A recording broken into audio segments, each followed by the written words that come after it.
नमस्कार दोस्तों, कैसे हैं आप लोग। मैं उम्मीद करता हूं आप लोग सब अच्छे होंगे। आप देख रहे हैं अपना यूट्यूब चैनल MS कंटेंट 9456। मैं आपका दोस्त स्वागत करता हूं आपके अपने प्लेटफॉर्म पर। दोस्तों, आधुनिक इतिहास लगभग समाप्ति की ओर है और हमने अधिकांश जितने भी टॉपिक थे उसके लगभग 35-40 क्लासें हमने ली हैं और उनकी ही हमने एक प्लेलिस्ट बना दी है। जब आप चैनल पर जाओगे तो आधुनिक भारत का आधुनिक इतिहास के नाम से प्लेलिस्ट मिलेगी। वहाँ पर आप सभी क्लासों का आनंद ले सकते हैं। पूरी आधुनिक इतिहास को, पूरी मॉडर्न हिस्ट्री को बहुत अच्छे से कर सकते हैं। अब जो आज हमारा सेशन है वह सेशन बहुत इंपॉर्टेंट होने वाला है। क्यों? क्योंकि आधुनिक इतिहास जब तक अधूरा है, जब तक हमको गवर्नर जनरल के बारे में पता नहीं हो। क्यों नहीं हो? क्योंकि गवर्नर जनरल पढ़ना बहुत ज़रूरी है। क्योंकि ऐसा होता है ना, जब तक हम उनको डेट बाय डेट तैयार नहीं करते तब तक हमें ये नहीं पता चलता किस गवर्नर जनरल के शासन में क्या हुआ था, कौन सी घटना कब घटी, क्या कारण था घटना का। तो वो भी बहुत ज़रूरी है। क्योंकि जितने भी वनडे एग्जाम होते हैं, जितने भी स्टेट PCS होते हैं, अधिकांश किसी न किसी गवर्नर जनरल से क्वेश्चन वहाँ पर देखने को मिलता है। देखिए, वो इसलिए पढ़ना ज़रूरी हो जाता है क्योंकि जब हम कोई परीक्षा देंगे तब वहाँ पर एक तो आते हैं आपके स्तंभ बनाने के लिए, आपको जोड़ देगा, वो क्वेश्चनों को एलिमिनेट करने के लिए देगा। इस तरीके से आपको दिक्कतों का सामना करना पड़ सकता है वहाँ पर, यदि आपने ये टॉपिक नहीं पढ़ा। तो अब देखिए, बहुत चंद शब्दों में हम बात करेंगे, बहुत मुख्य जो गवर्नर जनरल हैं उनकी बात करेंगे, क्योंकि बहुत सारे गवर्नर जनरल थे। अब उनमें वो बात करेंगे जिनमें एग्ज़ाम में आता है। टीचर का एक यही काम होता है कि बहुत बड़ी चीज़ को बहुत छोटा कराना, परंतु उस छोटे में ही पूरी जानकारी देना।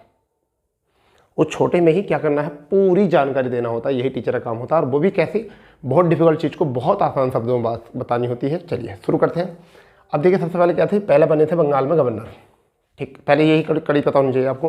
पहले बने बंगाल में गवर्नर, फिर बने गवर्नर जनरल, बंगाल के गवर्नर जनरल, फिर बंगाल के गवर्नर जनरल के बाद है भारत के गवर्नर जनरल। ठीक है, भारत के गवर्नर जनरल के बाद में भारत के वायसराय। ठीक है जी, ये कोई कड़ी थी। तो इस तरीके से भी आपको थोड़ा याद रख लेना है। ठीक है, अब बात करते हैं हम शुरू में। सबसे पहले देखिए, सबसे पहले की हम बात करते हैं तो हमारे सामने है रॉबर्ट क्लाइव। क्या है जी? सबसे पहले हम बात करते हैं रॉबर्ट क्लाइव की। रॉबर्ट क्लाइव ने 2 बार शासन किया। रॉबर्ट क्लाइव ने कितना किया? 2 बार शासन किया। अब वो दोनों बार शासन कब किया? देखिए, रॉबर्ट क्लाइव का पहला शासन जो है वो क्या है, 1757 से लेकर 1760 तक। दूसरा शासन जो है वो 1765 से लेकर 1767 तक है। ठीक है, अब बात करते हैं कि इन शासनकाल में ऐसी क्या बड़ी बड़ी घटनाएं थी जो एग्जाम पॉइंट ऑफ व्यू के लिए बहुत ज़्यादा मोस्ट हो सकती है, बहुत इंपॉर्टेंट हो सकती हैं। और आप सोचोगे कि सीधा जो जब भी क्वेश्चन आए आप एकदम वहाँ पर आपकी आंखें बड़ी हो जानी चाहिए एकदम विकल्प देखकर। ठीक है, तो देखिए पहली घटना क्या, 1757 में प्लासी का युद्ध लड़ा गया था। 1757 में प्लासी का युद्ध लड़ा गया था। ठीक है, 1757 में प्लासी का युद्ध लड़ा गया था। और किस के बीच में हुआ था? तो अब मैं आपको बता दूँ, सिराजुद्दौला और रॉबर्ट क्लाइव के बीच में युद्ध लड़ा गया था। ठीक है, सिराजुद्दौला और रॉबर्ट क्लाइव के बीच में। आप अपनी कोई पेंसिल लेकर बैठो, जो एक्स्ट्रा बात बताई जा रही है उनको भी नोट करो यदि आपको पता नहीं है तब। ठीक है जी, वरना तो सुनोगे तो बातें याद हो जाएंगी। तो प्लासी का युद्ध कब हुआ था? प्लासी का युद्ध हुआ था 23 जून। कब हुआ था? 23 जून 1757 को प्लासी का युद्ध हुआ था। किस के बीच में हुआ था? सिराजुद्दौला और रॉबर्ट क्लाइव के बीच में युद्ध हुआ था। और इसमें विजय प्राप्त जो हुई थी किसको हुई थी? रॉबर्ट क्लाइव को। ठीक है, चलिए आज हमारा मतलब जो है यहाँ पर किसी भी चीज़ को डिस्कस करने का नहीं है, केवल घटनाओं क्रम को याद रखने का है। क्योंकि हमने सब पर क्लासें बना दी हैं, सब पर वीडियो बनी हुई है, हमारी सारी क्लासें जो है बनी हुई है। तो आप जाइए वहाँ पर जाकर देखिए कहाँ कौन सी घटना घटी। ठीक है, अब बात करते हैं बंगाल में द्वैत शासन। इन्हीं के शासनकाल में, इन्हीं के समय में जो है वो बंगाल में द्वैत शासन लगा। इसी वजह से इन्हें बंगाल में द्वैत शासन का जनक कहा गया। क्या कहा गया? बंगाल में द्वैत शासन का जनक। और इनके शासनकाल को क्या कहा गया? इनके शासनकाल बंगाल में क्या है? श्वेत विद्रोह हुआ। ठीक है भाई, अब बात करते हैं क्या, अब है 1765 इलाहाबाद की संधि। 1765 से इलाहाबाद संधि से पहले आपको 3 बातें पता होनी चाहिए। क्या? कर्नाटक युद्ध हुए थे 3। कर्नाटक युद्ध कितने हुए थे? 3 हुए थे। कर्नाटक युद्ध कौन कौन से हुए थे? जब ब्रिटेन और फ्रांसीसी, यानी कि जब ब्रिटेन और फ्रांसीसी आमने सामने टकरा गए थे। एक तरफ फ्रांसीसी लोग थे और एक तरफ जो थे ब्रिटेन थे। ठीक है, ब्रिटेन ने सभी जितने भी विदेशी, जितने भी यूरोपीय देश आए थे उन सबको ही हरा दिया था युद्धों में, और किसी न किसी तरीके से उनसे शासन जो है, उनका अधिकार क्षेत्र जीत लिया था। अंततः जो बाद में भिड़त होती है वो होती है फ्रांस और किसके बीच? आपके अंग्रेजों के बीच। अंततः क्या होता है कि फ्रांस और अंग्रेजों के बीच में जो होते हैं वो कर्नाटक युद्ध के नाम से जाने जाते हैं। और 3 युद्ध होते हैं। एक होता है 1746 से लेकर 1748 तक, उसे कहते हैं कर्नाटक प्रथम युद्ध। ठीक है, एक्सला-सैपिल संधि हुई थी वहाँ पर। दूसरा जो हुआ था 1748 से लेकर 1700 जो हुआ था 48 तक तो पहला हो गया था। 49 से लेकर 54 तक हो गया था। ठीक है, 49 से लेकर 54 तक हो गया था। 5 वर्ष का युद्ध था। तीसरा जो हुआ था वो हुआ था 1749 से 1763 आपका 63 तक, 17 ये सप्तवर्षीय युद्ध था।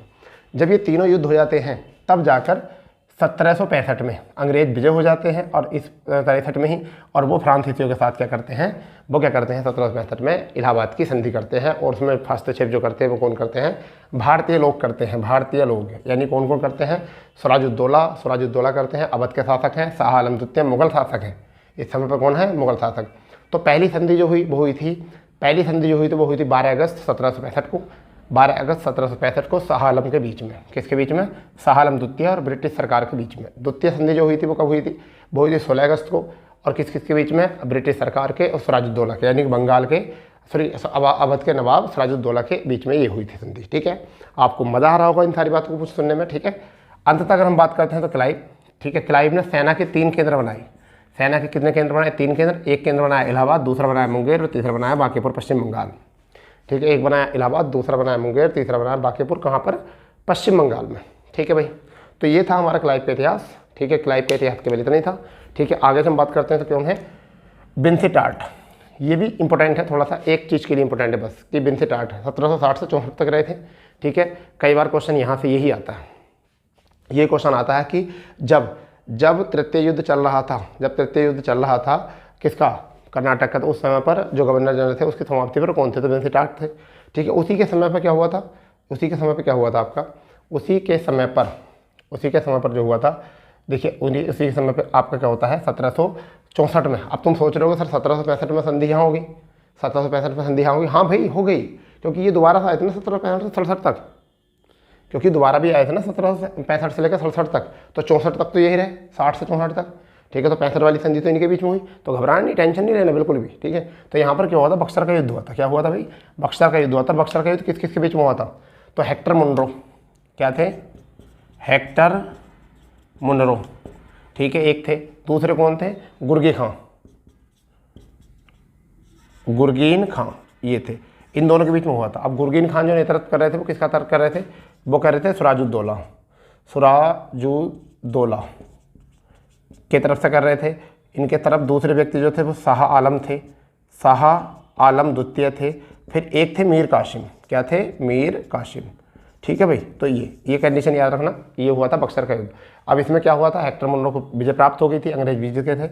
इसके बाद हम पढ़ते हैं वारेन हेस्टिंग्स। ये मोस्ट है, ये क्या है, ये मोस्ट है, ये बिल्कुल मोस्ट है। ये वारेन हेस्टिंग्स 1772 से लेकर 74 तक भी रहे थे, और फिर 74 के बाद में 85 में भी रहे थे। इनका भी शासनकाल 2 चरणों में हुआ था।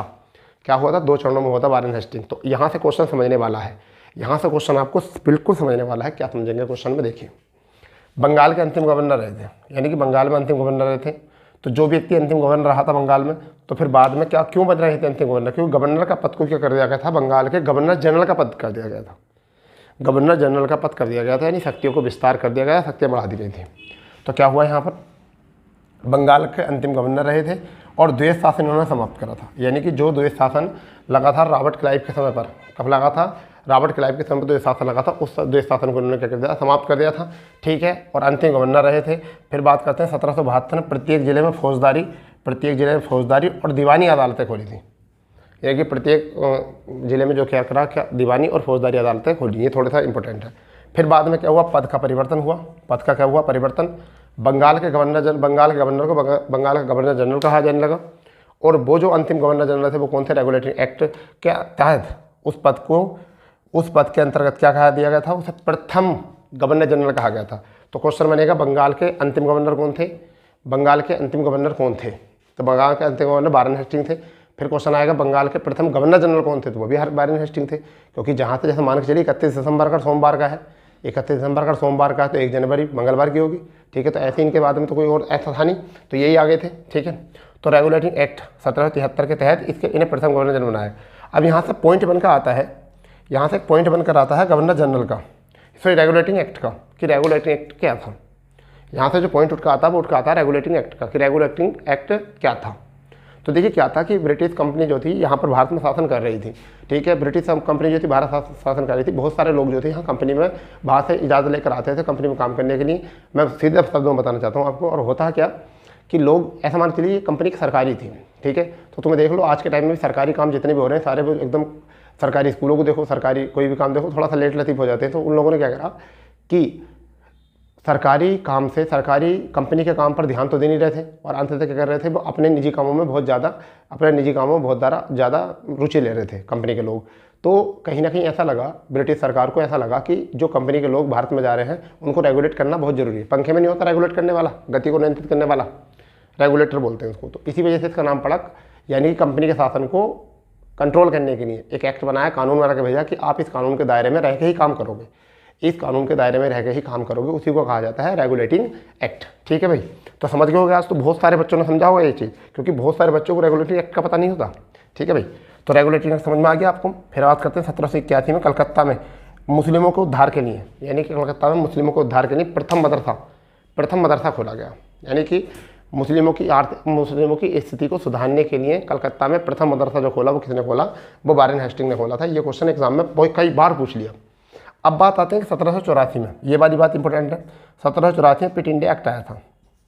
अब ये कौन थे, तो ये कौन थे, जॉन पिट्स, यानी कि 25 वर्ष की उम्र के थे, 25 वर्ष की उम्र के थे, यानी कि ब्रिटेन के 25 वर्ष की उम्र के सबसे कम उम्र के प्रधानमंत्री बने थे जॉन पिट्स। तो उन्होंने अपना एक कानून बना कर भेजा और उन्हीं के नाम पर जो पड़ा, नाम क्या बना, पिट्स इंडिया एक्ट पड़ा, कि पिट्स का इंडिया में एक्ट। तो ये भी याद रखना, ये क्या था, ये था 1773 में जो गलतियाँ हो गई थी, जो सुधार होने थे, उनको सुधारने के लिए ये एक्ट बनाया गया था। ठीक है भाई, चलिए फिर 1784 में एक और क्वेश्चन आ जाता है। 1784 में इससे पहले एक और कलकत्ता में एक कोर्ट की स्थापना कर दी गई थी, वो याद ही होता सबको। 1784 में विलियम जोन्स एशियाटिक सोसाइटी की स्थापना की गई थी, यहाँ पर बंगाल में। किसकी, 1784 विलियम जोन्स एशियाटिक सोसाइटी की स्थापना की गई थी, कहाँ पर, बंगाल में। तो ये हुआ हमारा यहाँ तक का इतिहास। ठीक है, तो देखते हैं, पहले एक और बार देख लेते हैं। रॉबर्ट क्लाइव ने कब से कब तक किया, यहाँ तक, इतना प्लासी का युद्ध हो गया, द्वैत शासन हो गया, इलाहाबाद की संधि हो गई दोनों। ठीक है, क्लाइव में 3 स्तंभ बनाए। ठीक है, बक्सर का युद्ध हो गया बिंदे का टाक की जगह, और वारेन हेस्टिंग्स ने बंगाल के अंतिम गवर्नर रहे, द्वैत शासन समाप्त किया, फौजदारी दीवानी अलग अलग किए।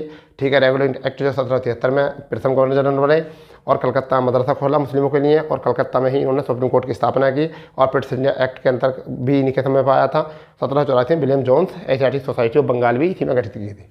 ठीक है ना, समझ में आ रहा है ना, मज़ा आ रहा होगा। बिल्कुल बिल्कुल की पॉइंट निचोड़ लेकर आया हूँ, बिल्कुल मक्खन निकाल कर आया हूँ, बिल्कुल मक्खन, समझिए नहीं, आपके लिए बिल्कुल मक्खन निकाल कर आया हूँ मैं यहाँ से। ठीक है, तो अब देखिए क्या है, ये है भाई लॉर्ड कॉर्नवालिस। अरे वाह, ये तो इतना मोस्ट है कि भाई मुझे तो ऐसा लग रहा है कि मैं इस पर VVI लिख दूँ। क्या लिख दूँ, VVI, यानी कि वेरी वेरी इंपॉर्टेंट लिख दूँ मैं इसको। ठीक है, तो क्या हुआ था, ये भी 2 चरणों में इसका शासन रहा था। 1786 से 93 तक रहा, 1805 में रहा, 2 चरणों में इनका शासन रहा। पहला चरण क्या था, जिले में समस्त अधिकारी कलेक्टर को सौंप दिए गए, यानी कि जिले के समस्त अधिकार व अधिकारियों की शक्ति जो है किस पर सौंप दी गई, कलेक्टर को सौंप दी गई। ये काम बढ़िया कराया उन्होंने। ठीक है, फिर दूसरा, ये बंगाल में स्थायी बंदोबस्त पद्धति लागू हुई, यानी बंगाल में क्या काम करा गया, बंगाल में स्थायी बंदोबस्त पद्धति लागू की 1793 में। ठीक है, नेक्स्ट में क्या गया था, बंगाल में नागरिक सेवा का जनक, यानी भारत में नागरिक सेवा का जनक, जो भारत में नागरिक सेवा का जनक, यहाँ से क्वेश्चन आता है बहुत इंपॉर्टेंट। फिर अब पुलिस व्यवस्था का जनक भी नहीं कहा जाता है, क्या कहा जाता है, पुलिस व्यवस्था का जनक भी नहीं को कहा जाता है। न्यायिक विभाग को राजस्व विभाग से अलग करने का, ये क्वेश्चन फंस गया, बहुत बढ़िया, आरओ एग्जाम में फंसा था। आरओ एग्जाम में फंसा था कि गवर्नर जनरल के शासनकाल में न्यायिक सेवा को राजस्व विभाग से, न्यायिक विभाग को राजस्व विभाग से अलग कर दिया गया था। तो ये था न्यायिक विभाग, और दूसरी तरफ कौन था, राजस्व विभाग। ठीक है, अगर समाधि स्थल की बात करें तो इनके एकमात्र गवर्नर जनरल हैं, जिनकी समाधि जो है वो कहाँ पर है, गाजीपुर। और गाजीपुर क्यों प्रसिद्ध है, ये अफीम फैक्ट्री के लिए प्रसिद्ध है। गाजीपुर क्यों मोस्ट है, क्योंकि यहाँ पर अफीम फैक्ट्री है। ठीक है, क्या है, अफीम फैक्ट्री यहाँ पर गाजीपुर में। तो एकमात्र गवर्नर जनरल जिनकी भारत में कवर है। ठीक है, तो इतनी बात आ गई। यहाँ से न्यायिक सेवा का याद रखना, पुलिस व्यवस्था का जनक याद रखना, नागरिक सेवा का जनक याद रखना, स्थायी बंदोबस्त की पद्धति को याद रखना है। और कौन है ये, लॉर्ड कॉर्नवालिस हैं ये भैया। ठीक है जी, अब हम बात करते हैं सर जॉन शोर। कौन है, सर जॉन शोर 1793 से 98 में रहे थे, 1793 से 98 तक रहे थे। ठीक है जी, तो हम देख लेते हैं इसमें क्या था। 1793 में चार्टर्ड अधिनियम आया, कब आया, 1793 में चार्टर्ड अधिनियम आया। क्या 1773 में, 1793 में चार्टर्ड अधिनियम आया, और अहस्तक्षेप नीति अपनाई। क्या अपनाई, अहस्तक्षेप नीति। इतनी तो मोस्ट नहीं है, मगर ये मोस्ट है। निजाम और मराठों के बीच में खुर्दा की लड़ाई हुई थी। कब की, खुर्दा की। ये क्वेश्चन आता है कि खुर्दा की लड़ाई किन किन के बीच हुई थी, ये क्वेश्चन एग्जाम में बहुत ज़्यादा आता है भाई, याद रख लेना इसको। तो क्या होता है, खुर्दा की लड़ाई किन किन के बीच में हुई थी, मराठों के बीच और निजाम के बीच में हुई थी। ठीक है, अब जो है ना, ये दूसरा वेरी वेरी मोस्ट, और हाँ सर जॉन शोर को बंगाल का शेर कहा जाता, क्या कहा था, बंगाल का शेर। अब इन्हें क्या कहा जाता, अब मान लो बेलीजली भी अपने आप को बंगाल का शेर मानते थे, तो किसे माना गया, तो इन दोनों में थोड़ा डाउट है बंगाल के शेर के लिए, ठीक है। तो यहाँ पर बेलीजली बंगाल के गवर्नर जनरल के रूप में थे और बंगाल में शेर के नाम से भी जाना गया था इनको, ठीक है। अब का बात करते हैं सहायक संधि। सहायक संधि 1798 में सबसे पहले हैदराबाद में अपनाई। अब ये क्या थी, यानी कि इस टाइम बेलीजली ने अपनी एक पद्धति अपनाई कि जितने भी देसी रियासतें हैं, जितनी भी देसी रियासतें हैं और जितने भी राज्य महाराज्यों के अधिराज हैं, उन सबको हम सहायता देंगे और उनके बदले में क्या लेंगे, राजस्व लेंगे, ठीक है। और सबसे पहले जो किया गया वो किसको किया, हैदराबाद में, ठीक है। इसके लिए क्या गया, हैदराबाद, आंध्र प्रदेश, सतारा, इस तरीके से सब राज्यों में जो है इन्होंने अपनी अपनी सेना उतार दी। इसका एक ही मतलब था, अपनी सैन्य शक्तियों को बढ़ावा देना, अपनी सैन्य शक्तियों को बढ़ावा देना। अब ये देखिए कितनी गंदी बात है, यानी कि जो लोग भारत में आए, ठीक है, बाहर से आए, ठीक है, भारतवासियों को भारत की सुरक्षा से करने के लिए उनको ही सुरक्षा दे रहे बाहर के, समझ गया नहीं, ये था। तो सहायक संधि हुई यहाँ पर, ठीक है। चौथा आंग्ल मैसूर युद्ध भी इनके समय में हुआ था 1799। क्यों मोस्ट है, यानी प्रथम द्वितीय तृतीय क्यों मोस्ट नहीं है, क्योंकि इसलिए मोस्ट है, द्वितीय में तो था, द्वितीय में हैदर अली, इनके टीपू सुल्तान के पापा जी हैदर अली का देहांत हो गया था, और अब जो है टीपू सुल्तान का यहाँ पर मृत्यु हो गई। तो ये वाली पूछी जाती है, 1799 टीपू सुल्तान की मृत्यु हो गई थी, ठीक है। प्रेस पर पाबंदी लगा दी गई थी, यानी कि प्रेस सेंसर बोर्ड आ गया था, क्या आ गया था, प्रेस सेंसर आ गया था, और भारतीय प्रेस पर पाबंदी लगा दी गई थी। प्रेस पे सेंसर आ गया था और भारतीय बोर्ड प्रेस पे क्या लगाती थी, पाबंदी लगाती थी। नेक्स्ट में क्या था, कलकत्ता में फोर्ट विलियम कॉलेज मोस्ट है, फोर्ट विलियम कॉलेज मोस्ट है, लिख लो इसको, क्या है, कलकत्ता में फोर्ट विलियम कॉलेज की स्थापना की गई थी। किसके लिए की गई थी, सिविल सेवकों की परीक्षा के लिए, सिविल सेवकों की परीक्षा के लिए, प्रशिक्षण के लिए जो है यहाँ पर क्या किया गया था, ये किया गया था कलकत्ता में फोर्ट कॉलेज की स्थापना, ठीक है। बसीन की संधि हुई थी 1802 में, ठीक है, और पांडिचेरी पुनः फ्रांसीसियों को दे दी थी इन्हीं के समय में। तो बसीन की संधि के अंतर्गत जो है पांडिचेरी जो है, यानी कि बसीन की संधि हुई यहाँ पर और पांडिचेरी जो है फ्रांसीसियों को दे दी गई, ठीक है भाई। तो ये था अभी यहाँ से इतना। तो यह है लॉर्ड कॉर्नवालिस। तो 1786 में आ गया इनका, फिर दूसरा आ गया सर जॉन शोर हो गए, ठीक है, फिर आ गया लॉर्ड वेलेस्ली, ठीक है। तो इसके बाद हम देखते हैं नेक्स्ट, अभी ने देखते हैं कि दोस्तों कि लॉर्ड मिंटो, इनके बाद जो आए थे वो कौन आए थे, लॉर्ड मिंटो आए थे। और लॉर्ड मिंटो का जो शासनकाल था, लॉर्ड मिंटो का शासनकाल था 1807 से 1813, ठीक है। इनकी कुछ खास बातें क्या हैं, इनकी कुछ खास बातें क्या हैं जो आपको याद रखनी है। क्या लॉर्ड मिंटो से कई बार क्वेश्चन आया था, प्रथम है ये लॉर्ड मिंटो प्रथम, ठीक है। इनके समय में कई बार क्वेश्चन आ जाता, क्या पूछता है कि देखो पहला काम क्या होता है, रणजीत सिंह के साथ जो है अमृतसर की संधि हुई थी, कब हुई थी, 1809 को, ठीक है भाई। तो यहाँ से एक क्वेश्चन याद रख लेना है।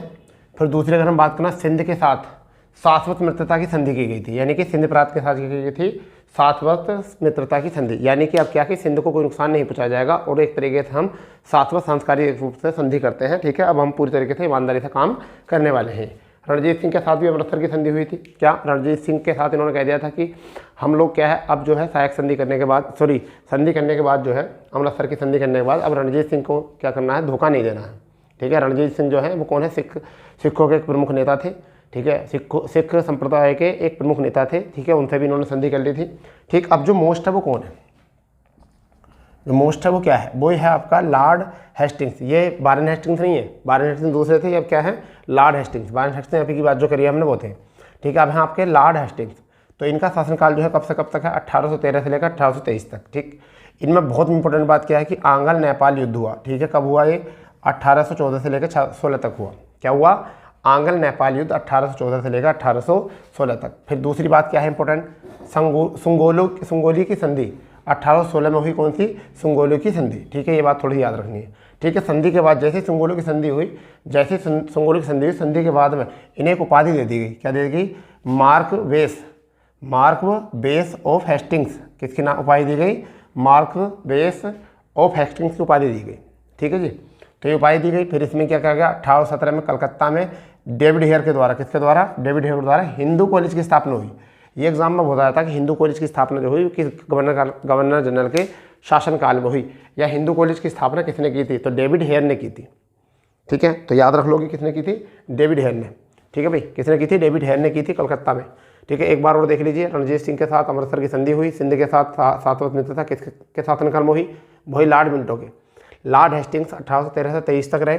आंग्ल नेपाल युद्ध हुआ, ठीक है। सुंगोली की संधि हुई, सुंगोली की संधि के बाद इन्हें उपाधि दे दी, मार्क वेस ऑफ हेस्टिंग्स को उपाधि दे दी। 1817 में कलकत्ता में डेविड हेयर के नेतृत्व में हिंदू कॉलेज की स्थापना हुई। पिंडारियों का दमन। अब बात आती है कि पिंडारी कौन थे। यहाँ पर दो बात जो है बहुत इंपॉर्टेंट है, वो बातें क्या इंपॉर्टेंट है वो देख लीजिए, ये बहुत इंपॉर्टेंट बात है। पहली बात क्या है, एक तो पिंडारियों का दमन, और दूसरी बात ये पेशवा पद की समाप्ति। ठीक है, पेशवा कौन होते थे? प्रधानमंत्री होते थे। कहाँ पर? मराठा में। ठीक है, तो बाजीराव विश्वनाथ के समय पर पेशवा के हाथ में वास्तविक शक्ति आ गई थी। ठीक है, बाजीराव विश्वनाथ के बाद में क्या था कि इनके हाथ में जो है वास्तविक शक्ति आ गई थी पेशवाओं के, और प्रधानमंत्री ही क्या था? एक वास्तविक रूप से शासक हुआ करता था। ठीक है, मराठाओं की सहायता के लिए पिंडारी हुआ करते थे, जो क्या होते थे? लुटेरे हुआ करते थे। क्या करते थे? ये मराठाओं की सहायता करते थे, और जो लूट का सामान होता उसमें थे इनका हिस्सा होता थे। बिना वेतन के सैनिक होते थे। ये क्या होते थे? बिना वेतन के सैनिक होते थे। मराठाओं के साथ ये युद्ध में भागीदारी लेते थे। ठीक है, तो ये थे पिंडारी। ठीक, अगर हम बात करते हैं रैयतवाड़ी बंदोबस्त जो है 1820 में कई बार आ जाता है। इससे एक क्वेश्चन आता है, रैयतवाड़ी बंदोबस्त किसने किया था? तो टॉमस मुनरो ने किया था। और कहाँ पर किया था? सबसे पहले मद्रास में किया था। ठीक है भाई, तो रैयतवाड़ी बंदोबस्त 1820 में, और किसने किया था? टॉमस मुनरो ने। कहाँ पर किया था? मद्रास में किया था। याद रख लेना इसको आप। ठीक है, रैयतवाड़ी बंदोबस्त 1820, टॉमस मुनरो, मद्रास। फिर महालवाड़ी व्यवस्था की शुरुआत की गई थी। महालवाड़ी व्यवस्था की शुरुआत भी इसी समय में की गई थी 1822 में। और किसने की थी? Holt Mackenzie. ये भी एकदम मोस्ट है। हाल्ट मैकेंजी भी एकदम मोस्ट है, क्वेश्चन पूछा जाता है। ठीक है, 1822 में ही हम टेनेसी एक्ट, क्या होते हैं? टेनेसी एक्ट या काश्तकारी अधिनियम लाया गया था। तो ये क्वेश्चन पीसीएस में आया था 2019 के, शायद पीसीएस में, 2019 के पीसीएस या बीपीएससी में, इनमें किसी एग्जाम में आया था। आई थिंक ध्यान नहीं है मुझको। तो क्या था? 1822 का टेनेसी एक्ट या काश्तकारी अधिनियम पूछा था उन्होंने। टेनेसी एक्ट तो नहीं पूछा था, काश्तकारी एक्ट पूछा था। क्या पूछा था? काश्तकारी अधिनियम कब लागू हुआ? तो डेट दी थी 1822 में। ठीक है, और किस गवर्नर के में पूछेगा तो क्या उन्हें? वो लॉर्ड हेस्टिंग्स। तो पता चल गया क्यों मोस्ट है भाई, आप लोगों को पता चल गया क्यों मोस्ट है ये गवर्नर। बताइए क्यों मोस्ट है। ठीक है, पता चल जाता है इससे। फिर क्या है? लॉर्ड एम्स हस्टर्स, ये एक ही बात के लिए मोस्ट है। क्या? इनके समय पर प्रथम आंग्ल बर्मा युद्ध हुआ था। आंग्ल यानी अंग्रेजों के बीच और म्यांमार के बीच में युद्ध हुआ था 1824 में। तो याद रखना, बैरकपुर सैन्य विद्रोह, ये बैरकपुर सैन्य विद्रोह 1857 वाला नहीं है, उससे पहले एक बार बैरकपुर में सैन्य विद्रोह हो चुका था। ठीक है, उसी के बाद जो था कुछ व्यक्तियों, मतलब जब विद्रोह हुआ तो ब्रिटिश सरकार ने कुछ सैनिकों को अधिकार दे दिए थे। ठीक है, कुछ अधिकार दे दिए थे यहाँ पर, परंतु क्या हुआ कि उसी अधिकारों का फायदा उठाकर चर्बी वाले कारतूस जैसा कोई एक जो जिक्र हमारे सामने आता है, ठीक है, गाय और सुअर के चर्बी वाले कारतूस का एक जिक्र हमारे सामने आता है, उसी को लेकर जो है विद्रोह फैल जाता है। वो हम क्लास में पढ़ा चुके हैं। ठीक है, ठीक, यहाँ से मोस्ट इतनी बातें हो गई आपकी। तो एक बार यहाँ देख लेते हैं क्या क्वेश्चन पूछ सकता है। यहाँ से डायरेक्ट पूछेगा रैयतवाड़ी व्यवस्था किसने शुरू की थी? तो टॉमस मुनरो ने शुरू की थी। फिर पूछेगा महालवाड़ी व्यवस्था कब शुरू की गई थी? तो 1822 में शुरू की गई थी। ठीक है भाई, ठीक। यहाँ से काश्तकारी अधिनियम कब आया था? तो 1822 में आया था। अब बात करते हैं हम लॉर्ड विलियम बेंटिक। ये मोस्ट है, ये इतने मोस्ट है कि हम इसको BBI लिख सकते हैं, वेरी वेरी इंपॉर्टेंट लिख सकते हैं। इनका शासनकाल भी 2 चरणों में हुआ। एक तो चरण हुआ ये बंगाल के गवर्नर जनरल के रूप में भी रहे, और दूसरा चरण में जो काल हुआ ये भारत के गवर्नर जनरल के रूप में भी रहे। तो ये क्वेश्चन पूछा जा सकता है कि वह कौन से व्यक्ति से बंगाल के गवर्नर जनरल के रूप में पदभार संभाला और भारत के गवर्नर जनरल के रूप में पदभार संभाला? तो वो कौन थे? आपके विलियम बेंटिक थे। तो जब तक वो बंगाल के गवर्नर जनरल रहे तो जब तक उन्होंने क्या काम करा? 1833 तक काम किया, और इन्होंने सबसे पहला काम किया सती प्रथा पर रोक। ठीक है, राजा राम मोहन राय की ने भी इसमें पार्टिसिपेट किया था 1829 में। अब देखिए उस समय पर लोग जो थे वो कम जागरूक थे। सती प्रथा का मतलब आप सबको पता है, जब किसी का पति जो है उनकी डेथ हो जाती थी तो उसको भी सती कर दिया जाता था महिला को भी। ठीक है, तो ये तो था, ये उस समय पर जो सती प्रथा की रोकी तो थी तो गलत ही बात, क्योंकि हम जब हम किसी को ज़िंदगी दे नहीं सकते तो उसके जीने का अधिकार भी छीन नहीं सकते। ठीक है, परंतु ये उस समय पर लोगों को सभ्यता संस्कृति लग रही थी कि हमारी सभ्यता और संस्कृति को ठेस पहुँचा रहे हैं, यानी कि हमारी सभ्यताएं बदल रहे हैं अंग्रेज। ठीक है, उसी के चक्कर में राजा राम मोहन राय को बहुत उल्टा सीधा सुनना पड़ा उस समय पर। उन्हें भी आधुनिक युग का नवजागरण अब कहा गया है, परंतु पहले जो था लोगों की नज़रों में वो भी बिल्कुल घृणा दृष्टि में रखे जाते थे। ठीक है, ब्लैक लिस्ट में रखे जाते थे। क्यों? क्योंकि उन्हें ऐसा लग रहा था कि अंग्रेजों के साथ मिलकर ये भी हमारी सभ्यता और संस्कृति को जो है वो खत्म कर रहे हैं, ये भी हमारी सभ्यता और संस्कृति को कह रहे हैं खत्म कर रहे हैं। कुछ इस तरीके से उनके दिमाग में चल रहा था। देखिए जो प्रथाएं पहले चलती थी मुझे ऐसा लगता है कि शायद वो जो चेंज हुई तो लगभग कुछ तो अब तो ठीक हुआ। यानी कि अगर अब आप बात मान के चलिए कि अगर हम यहाँ पर रेशियो देखें तो पुरुष यानी वर्ग का रेशियो जो है डेथ में ज़्यादा है। ठीक है, पुरुष वर्ग में का जो है डेथ में रेशियो ज़्यादा है, जबकि महिला वर्ग का रेशियो जो है वो कम है। ठीक है, अगर यहाँ पे देखें तो थोड़ा सा लिंगानुपात की अगर बात करें तो लिंगानुपात में महिला वर्ग का लिंगानुपात कम है। ठीक है, लिंगानुपात महिला का कम हो, मतलब महिला का जन्म कम होता है तो लिंगानुपात कम है यहाँ। तो अगर ये थोड़ा बहुत एवरेज हो रहा है तो वो इसी वजह से हो रहा है। ठीक है, परंतु अगर ऐसा होता कि सती प्रथा की अगर बात करके चलें कि अगर ऐसा होता कि सती प्रथा अगर चलती रहती तो ऐसा मान के चलिए लगभग 200 साल हो चुके हैं। 200 सालों में कितनी महिलाओं को उनके जीने का अधिकार छीन लिया जाता, तो फिर रेशियो कहाँ जाता, समझ गए नहीं। तो ये कुछ जो था वो पढ़े लिख कर तभी तो आदमी को बताया था, पढ़ा लिखा समझदार, परंतु फिर बाद में लोगों को उस चीज़ की जानकारी हुई और लोगों को जब जानकारी हुई तो उन्हें लगने लगा कि हाँ भाई बात ठीक थी कुछ, ठीक है, तब जाकर इनको उपाधि दी। तो देखिए मेरा कहने का मतलब है कि राजा राम मोहन राय जब तक जिंदा रहे, कोई व्यक्ति जब तक जिंदा रहता है उसमें 1000 कमियाँ रहती हैं, समझ गए नहीं, 1000 कमियाँ रहती हैं। तो सीधी शब्दों में बात है कि आप सबसे पहली बात ये, अगर आपके बारे में कोई गलत बोलता है तो बोलने दो, ठीक है। कोई आदमी अगर तुमसे बोले कि भाई मेरे बारे में गलत बोला, तो उससे क्या है, तो ठीक है भाई, वो व्यक्ति मैंने ही रख रखा है, वो ऐसे मजदूर हैं जो मुझसे वेतन नहीं लेते, बिना वेतन के मेरी बुराइयों पर नज़र रखते हैं, क्योंकि ऐसा कोई बिना फालतू में तो काम करेगा नहीं ना, बताइए। तो इस तरीके से दे तो उसका जवाब, क्योंकि और ज़्यादा जवाब देने में विश्वास ही मत किया करो, थोड़ा कम जवाब दिया करो, क्योंकि शांत रहोगे थोड़ा अच्छा रहेगा तो बढ़िया रहेगा, ठीक है। क्योंकि शांत पानी होता पर उसके अंदर सब चीज़ जाती है, ठीक है जी। चलिए आगे हम बात करते हैं ठगी प्रथा। तो ठगी प्रथा का अंत किया गया, ये भी क्या किया गया 1830 में। यहाँ तो क्वेश्चन पूछा जाता है कर्नल सिलीमन, ठगी प्रथा का ये पूछा जाता है, ठगी प्रथा के बारे में क्या पूछा जाता है, कर्नल सिलीमन, ठीक है जी।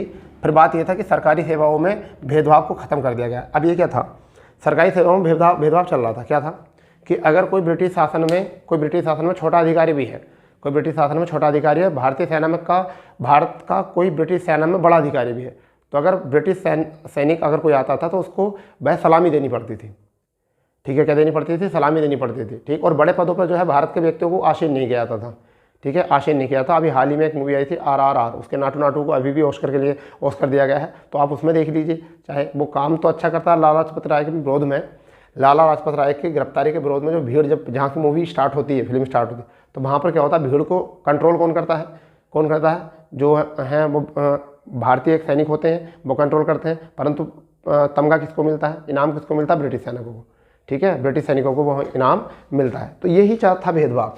तो इसी भेदभाव को जो है सरकारी सेवाओं में उन्होंने भेदभाव को अंत करने की बात करी यहाँ पर। फिर कलकत्ता में मेडिकल कॉलेज, कहाँ पर, कलकत्ता में मेडिकल कॉलेज की नींव रखी। तो ये जब तक रहे बंगाल के गवर्नर जनरल तो इन्होंने काम करा इतना। उसके बाद में क्या हुआ कि एक्ट आया 1833 का चार्टर एक्ट आया। चार्टर एक्ट होता है बहुत सारे व्यक्तियों के द्वारा लिखित दस्तावेज, तो क्या था कि यहाँ पर चार्टर एक्ट आया और चार्टर एक्ट के अंतर्गत भारत में क्या बना गया, बंगाल के गवर्नर जनरल को क्या बना दिया गया, भारत का गवर्नर जनरल बना दिया गया। बंगाल के गवर्नर जनरल को क्या बना दिया गया, भारत का गवर्नर जनरल बना दिया गया, ठीक है। और जब ये गवर्नर जनरल बने तो 33 से लेकर 35 तक ये गवर्नर जनरल के पद पर है और भारत के प्रथम गवर्नर जनरल के रूप में इन्होंने काम किया, ठीक है। यहाँ पर और काम किया गया, अफीम के व्यापार को नियमित कर दिया, यानी इनसे पहले अफीम का व्यापार था वो नियमित नहीं था, परंतु इन्होंने क्या करा, अफीम का व्यापार नियमित कर दिया। और एक और बात कर दी कि वो निर्यात जो होगा वो केवल बम्बई से होगा, जो निर्यात होगा वो कहाँ से होगा, वो केवल बम्बई से होगा, ठीक है, ये बात कर दी गई। तो केवल कहाँ से निर्यात होगा, बम्बई से निर्यात होगा। आगरा प्रेसिडेंसी, 3 प्रेसिडेंसी देखने को मिल रही थी, बम्बई प्रेसिडेंसी, कोलकाता प्रेसिडेंसी और आपका मद्रास प्रेसिडेंसी, और इसी बीच में एक प्रेसिडेंसी 34 में बन गई थी, कौन सी थी, वो हो गई थी आगरा प्रेसिडेंसी का भी गठन किया गया था। ये क्वेश्चन पूछा जाता सीधा, ठीक है। विधि आयोग की जो कानून बना सकते हैं, और विधि आयोग का गठन किया गया। आज हम भी जो कानून मानते हैं ये भी ब्रिटेन के कानून पे ही हम काम करते हैं, ठीक है भाई, ब्रिटेन के कानून पे ही हम काम करते हैं। तो इस वजह से विधि आयोग का जो जनक माना जाता है वो किसे माना जाता है, देख लीजिए, आप समझ लीजिए क्या है, लॉर्ड विलियम बेंटिंक को माना जाता है, ठीक है ना, बताइए, ठीक है। चलिए बहुत बढ़िया। अंग्रेजी भाषा को उच्च शिक्षा के माध्यम की घोषणा की इन्होंने, कि कहा कि देखिए जब इन्हें ऐसा लगने लगा कि ब्रिटिश शासन जो है बहुत चरम पर पहुंच गया है, उनको लगने लगा कि हमारा जो है दबदबा यहाँ बन गया, तो उन्होंने कहा कि शिक्षा का माध्यम जो है होना चाहिए अंग्रेजी। अब इसका मतलब क्या है, यहाँ पर ये ब्रिटेन यानी कि ईसाईकरण कर रहे हैं, और ईसाईकरण के साथ साथ क्या हो रहा है, यहाँ से ब्रिटेन में जो माल बन रहा था, कच्चा माल यहाँ से जा रहा था, वहाँ पर माल प्रोडक्ट बन रहा था, उसको खरीदने के लिए खरीदार बना रहे थे। क्यों, जब अंग्रेजी बोलेंगे, अंग्रेजी वेशभूषा पहनेंगे, तो वो वेशभूषा कहाँ से आएगा, तो वेशभूषा ब्रिटेन से आएगा, ठीक है। तो उन्हें क्या था कि उन्होंने उच्च शिक्षा का माध्यम जो बना दिया था वो क्या बना दिया था, अंग्रेजी घोषणा की थी। तो ये था आपका लॉर्ड विलियम बेंटिंक थी। तो बहुत अच्छा इंपॉर्टेंट है यहाँ से डाटा। अब हम बात करते हैं लॉर्ड मेटकाफ 1835 से 36 तक रहे, और ये कहते हैं भारत, इसमें बहुत मोस्ट है। अभी भारत में प्रतिबंध लगा दिया गया था, ठीक है, तो कानबारिश के समय प्रतिबंध लगा दिया गया था। तो अब क्या है यहाँ पर, भारत के प्रेस के मुक्तिदाता इन्हें कहा गया। क्या कहा गया, भारत में प्रेस के मुक्तिदाता। जो पाबंद था, जो प्रेस सेशन सेंसर आया था उसको ख़त्म कर दिया इन्होंने, और प्रेस का मुक्तिदाता जब इनको कहा गया। तो दोस्तों आज हमने काफ़ी गवर्नर जनरल के बारे में पढ़ा, क्योंकि ज़्यादा लंबी क्लास में आपको बोरियत सी होने लगती है। तो आज के लिए केवल इतना ही, क्यों? क्योंकि हम एक अगली पार्ट और लेकर आएंगे, यानी कि 1-2 क्लास और बनाएंगे, इसके पूरी तरीके से हम समझेंगे। क्योंकि अगर चाहते तो हम मोस्ट करके 2, 4, 10, 5 करके केवल टाइम पास करना होता तो हम एक ही क्लास में करा सकते, परंतु नहीं, हमें टाइम पास नहीं करना, हमें करना है आपको बहुत अच्छे तरीके से तैयार। क्योंकि आपको हमें बहुत ज़्यादा लगाव है आपके प्रति, और हम चाहते हैं कि आप बहुत अच्छे से मेहनत करो, अपनी तैयारी को और भी अच्छे ढंग से करो, और क्योंकि हम देखना चाहते हैं आपको अधिकारी बनता हुआ। ठीक है, तो मिलते हैं कल नए सेशन के साथ। जय हिंद, जय भारत।